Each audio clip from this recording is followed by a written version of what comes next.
Realsophy Real Estate Podcast. My name is Sophia Georges, and I'm the broker owner of Realsophy Real Estate. And here at Realsophy, we aspire to inspire to build a real estate empire. And we do so by harnessing the power of a team of experts provide you with valuable information so that you can make the best informed decisions for your family. So today I want to talk about the most recent market snapshots, overview, indicators, briefly nationally and then more so for New Jersey. And this is very, very valuable information to pass on to your sellers and to your buyers because it helps you strategize, come up with a plan for the home selling process and your home buying process. It's important to understand these numbers so that you can set expectations so that when you're out there looking for a home or you're about to sell your home, you're gonna know what to expect and to be able to adapt with any changes that happen. That's another important point. Things are very dynamic and you have to be on top of the numbers so that you can adapt accordingly and not waste time in between. So let me start off briefly with the national indicators. What we are seeing for May of 2024 nationally is a decrease in home sales month to month and year over year of 1.9%.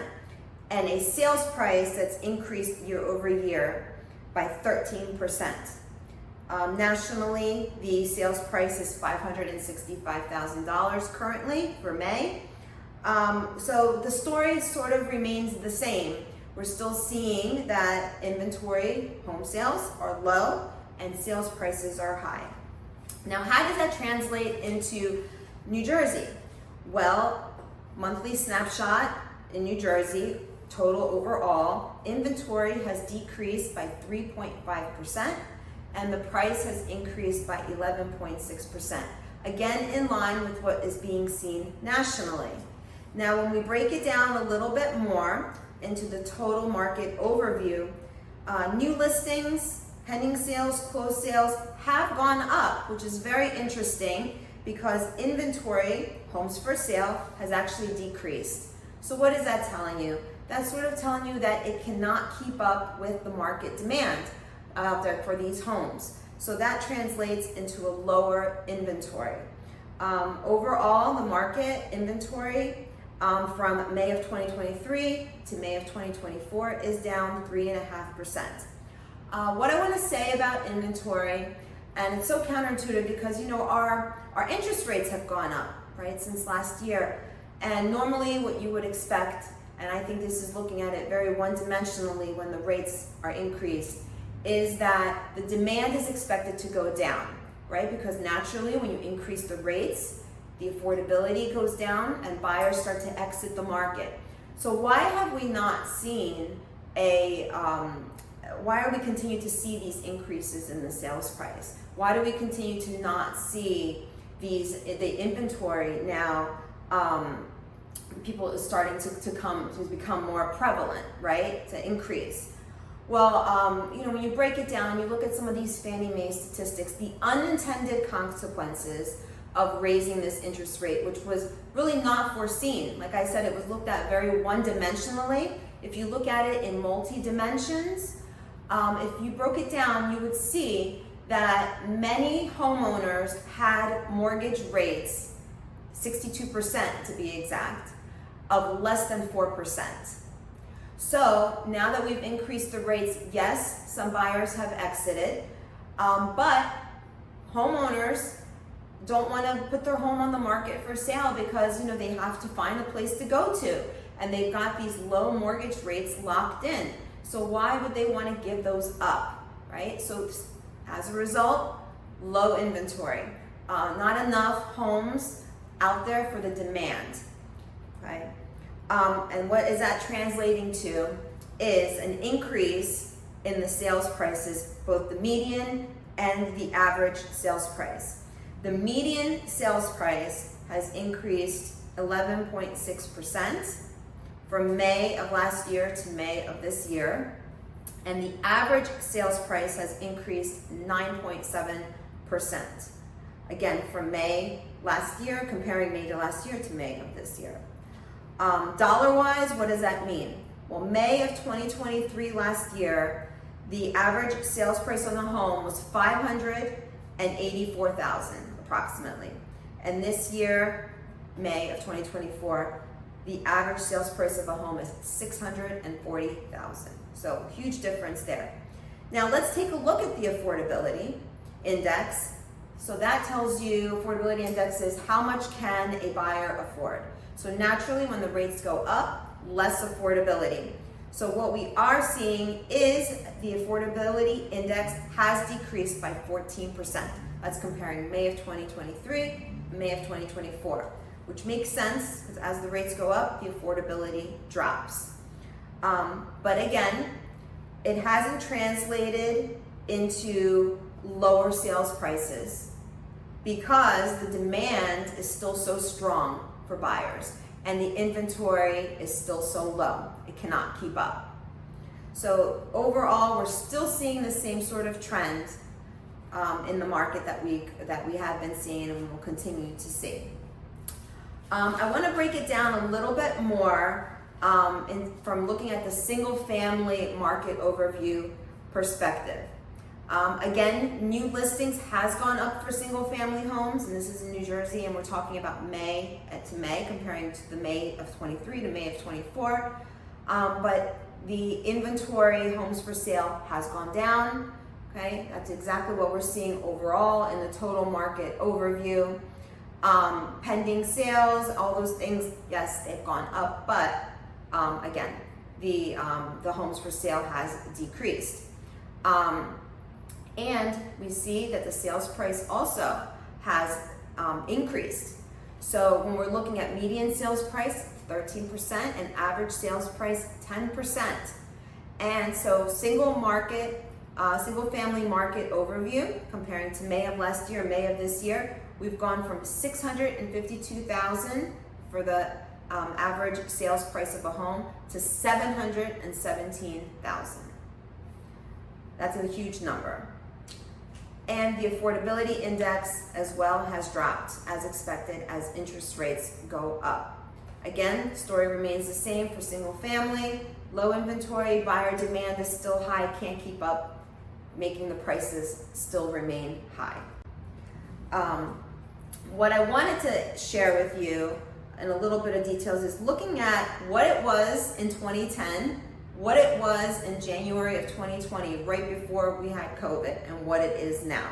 Because it's very interesting to see the differences and a little bit astonishing to see how much it has changed. So let's look at the inventory of homes for sale. So really in New Jersey, the inventory has remained stagnant in comparison to the last 12 months average, okay? So yes, overall, it has gone down, but when we look at the 12-month average, right, that May is actually pretty much on target, so stagnant, hasn't really changed much. Now, when I looked at the inventory in 2010, and then I looked at the inventory in January of 2020, in comparison to now, we went from about 45,000 single family homes in 2010 to 30,000 single family homes in January of 2020 to 14,000 single family homes in May of 2020. So we have lost about 2/3 of the inventory that we had seen trending back in 2010 and about half of the inventory that we have seen from January of 2020. So that's sort of telling you the inventory story, how inventory has really dropped and has not been able to keep up with the buyer demand. All right, let's talk a little bit too now in the sales price, because again, sales price is driven by supply and demand. You don't have enough supply, and then the demand is still so high.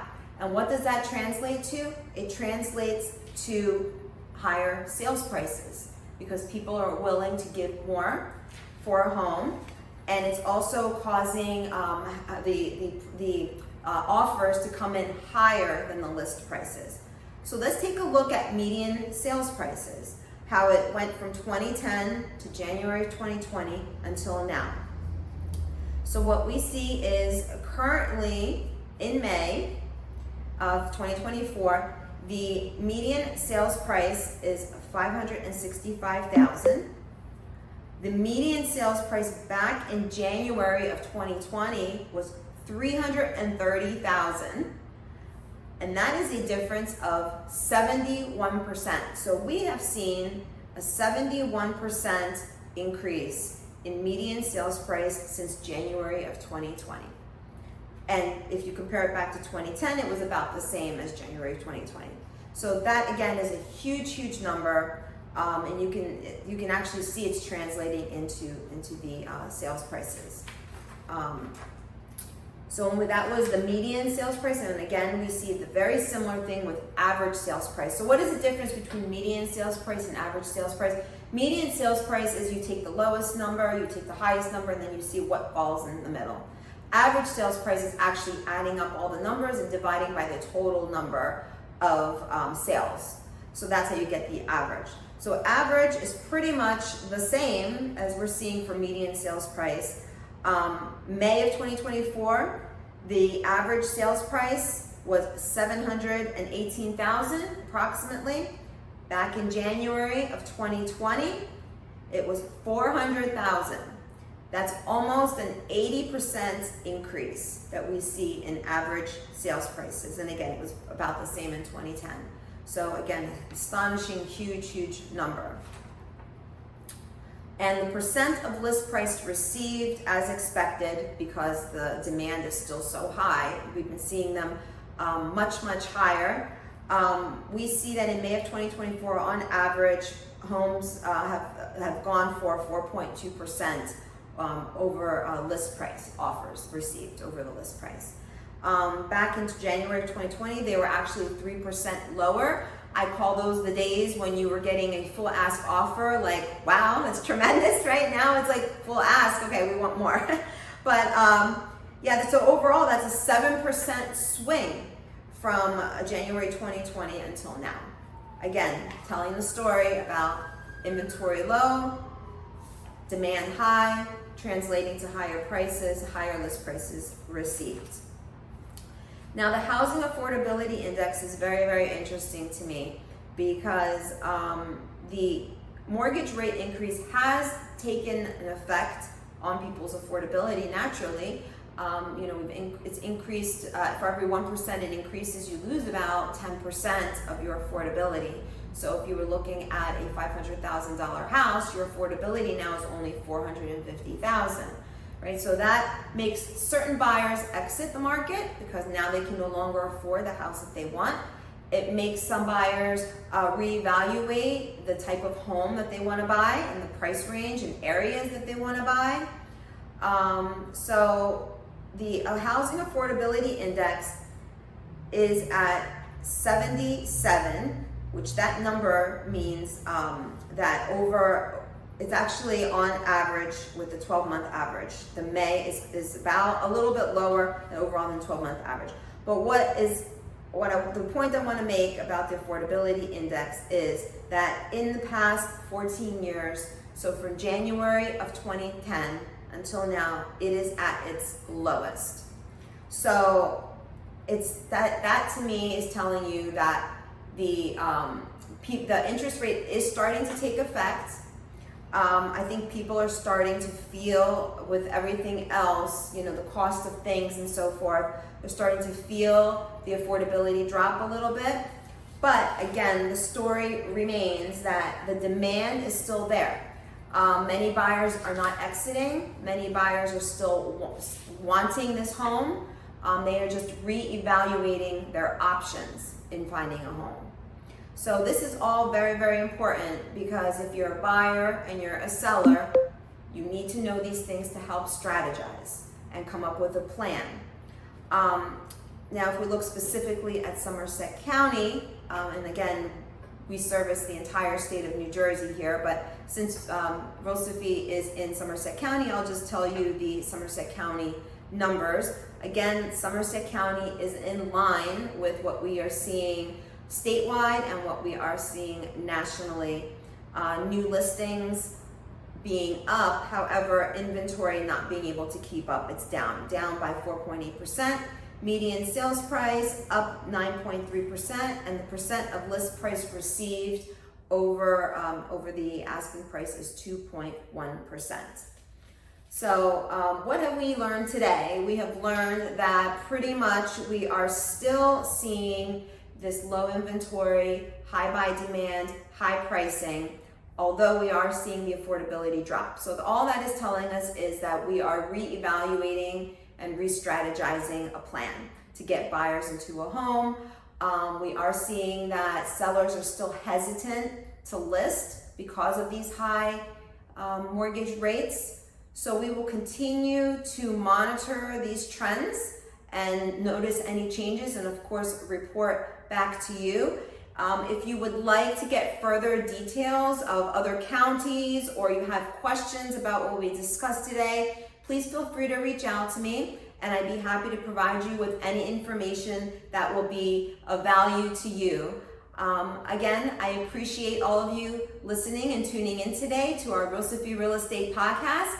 Please subscribe, like, share, and I look forward to our next episode. Have a good day.